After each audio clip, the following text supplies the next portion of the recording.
As the final biting gale of a 1604 London midnight swept across the shimmering reaches of the Thames, the entire city was immersed in a haunting, breathless suspension.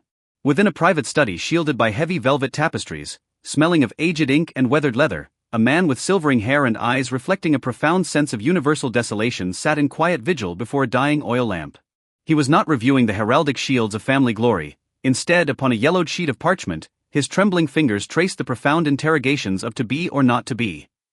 At 54, he had borne witness to all the splendors and betrayals of the Elizabethan age, yet his most hallowed secret was destined to remain unvoiced during his sojourn on earth. He was Edward de Vere, the man whom modern scholars increasingly perceive as the true Shakespeare. This is a chronicle of how genius escapes the flesh, how glory dissolves into stillness, and how a soul finds its homecoming in silence. The genesis of Edward de Vere's life held none of the meager poverty typical of a man of letters. Rather, it was a tapestry of gold and purple woven from heraldry, war horses, and the finest classical education within England's most exalted earldom. As heir to the Lord Great Chamberlain, he inherited a microcosm that was ruthlessly cold, steeped in rigid lineage and ceremonial ritual. In a court where the exchange of interests arrived swifter than the dawn, he learned to wrap perilous political dispatches within the delicate folds of poetry. Youthful and dissolute, he possessed an aristocratic arrogance balanced by a sharp intellect. Eschewing pedestrian obedience, he turned instead toward the sun-drenched artistic landscapes of Italy, where he learned to use the sonnet to measure the vast frontiers of human emotion. Though he played the role of the Virgin Queen's favored courtier, he understood that worldly splendor was not the soul's destination, but merely a prohibitively expensive game of masquerade. If his early travels were a harvest of inspiration, his subsequent choice of literary invisibility, amidst the vortex of power, was the practical crucible that pushed his aesthetics of vigilance to its zenith. In an era when it was deemed a scandalous stain upon the family crest for a high noble to openly pen dramas, the roars of Hamlet and Othello within his mind never ceased. He did not succumb to cowardice. Instead, he adopted a commoner named William Shakespeare as his mask, secretly funneling verses capable of shattering the foundations of the age onto the stage of the Globe Theatre. In deep nights where the only sound was the friction of a quill upon parchment, he performed a mercilessly precise dissection of the human heart and courtly intrigue, issuing silent commands that would alter the course of literary history. In those moments, de Vere was the most solitary yet steadfast craftsman in all of London, accepting every derisive mockery with silence, standing like a marble tower, isolated, yet indestructible. In the eyes of a poet, the summit of power is manifested as the piercing of truth. As Edward eventually squandered his fortune and reflected upon his life within damp, mildewed temporary lodgings, he gained more than just stability. He attained a void born of witnessing the rise and fall of civilizations. He discovered that the grand, arrogant imperial ambitions of old possessed, in the face of immortal verses on paper, a silence more potent than any rhetoric. This transition, returning from depicting glory to perceiving solitude, was fraught with intellectual tension, yet it endowed him with a nearly transparent, chilling composure.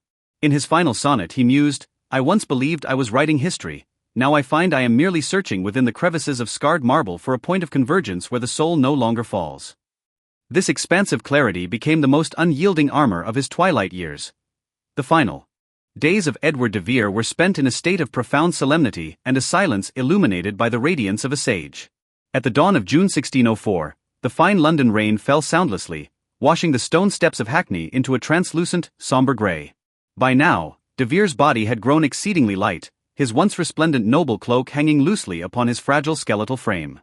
He understood that the golden age belonging to Elizabeth and himself was drawing to its close, and that he, the invisible playwright, would likewise be buried in the dust of history.